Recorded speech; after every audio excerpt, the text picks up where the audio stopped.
नमस्कार, कर्म विवेक में आपका स्वागत है। आइए जानते आज की बड़ी खबर।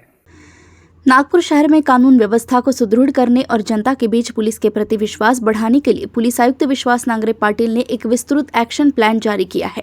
प्रेस कॉन्फ्रेंस को संबोधित करते हुए सीपी ने बताया कि इस रणनीति के तहत आदतन अपराधियों पर कड़ी निगरानी रखी जाएगी और संवेदनशील इलाकों में सीसीटीवी नेटवर्क का विस्तार कर संदिग्ध गतिविधियों को समय रहते रोका जाएगा।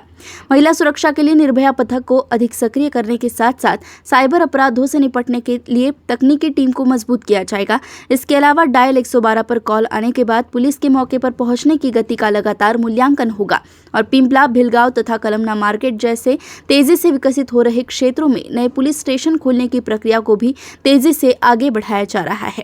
इसके साथ ही आगामी त्योहारों के मद्देनजर कड़े सुरक्षा इंतजाम किए जा रहे हैं। हे उद्याचा ईदचा बंदोबस्त आहे। त्या ईदच्या बंदोबस्तासाठी आम्ही सगळे उद्या ईद एक मिलादचा अतिशय महत्त्वाचा बंदोबस्त आहे। 1.5 लाख लोकांची मिरवणूक शहरातल्या विशेष करून झोन 3च्या हद्दीतून जाणार आहे। तर त्या अनुषंगानं आम्ही स्वतः जॉईंट सीपीज, ॲडिशनल सीपीज हे सगळेजण नियोजनामध्ये आणि बंदोबस्तामध्ये सहभागी आहोत। त्यामध्ये 10च्या 10 उपायुक्तांना ड्युटीज देण्यात आलेल्या आहेत। 11 एसीपी, 62 पोलीस इन्स्पेक्टर्स, 240 एपी आणि पीएसआय, 1781 पुरुष हवालदार आणि 201 महिला हवालदार। त्याचबरोबर एसआरपीएफची एक कंपनी म्हणजे 3 प्लाटून आम्हाला मिळालेले आहेत आणि होमगार्डमध्ये 800 पुरुष आणि 200 महिला होमगार्ड मिळालेले आहेत। यामध्ये पूर्ण बंदोबस्ताचं नियोजन जिथून जिथून मिरवणुका येणार आहेत तिथला बंदोबस्त पण सोबत राहील। मध्यवर्ती ठिकाणी ज्या ज्या ठिकाणी शोभा यात्रा त्यांचे देखावे आहेत त्या ठिकाणी सुद्धा बंदोबस्त राहील।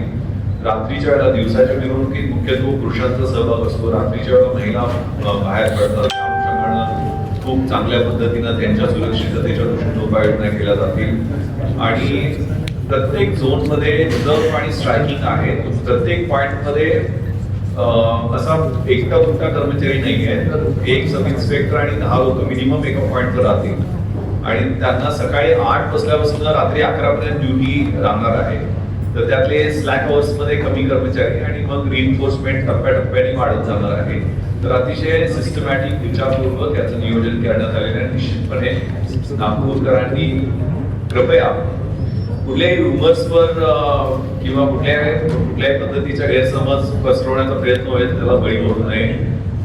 पोलिसांना तुमच्याकडे काही अनुचित प्रकार निदर्शनास आम्हाला कळवावा। 112 वरती आम्ही उपलब्ध आहोत प्रत्येक चौकात, प्रत्येक ठिकाणी। परंतु बऱ्याचदा मोबाईल काम करत नाहीत, आमच्या वायरलेस यंत्रणा काम करत आहेत। आमच्या व्हेकल्स प्रत्येक ठिकाणी पब्लिक ॲड्रेस सिस्टम सह लावलेले आहेत। 10 डेडिकेटेड वेगळ्या पब्लिक ॲड्रेस सिस्टम आपण लावत आहोत। त्यामुळं विशेषतः रुमर मॉंगरिंग, सोशल मीडियाचा अपप्रचार त्याच्याबद्दल विल कम व्हेरी हेवीली।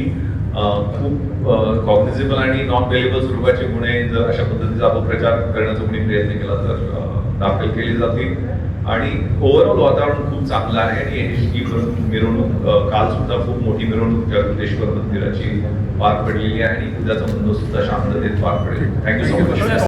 ऐसे ही अपडेट जानने के लिए देखते रहिए कर्म विवेक। नमस्कार।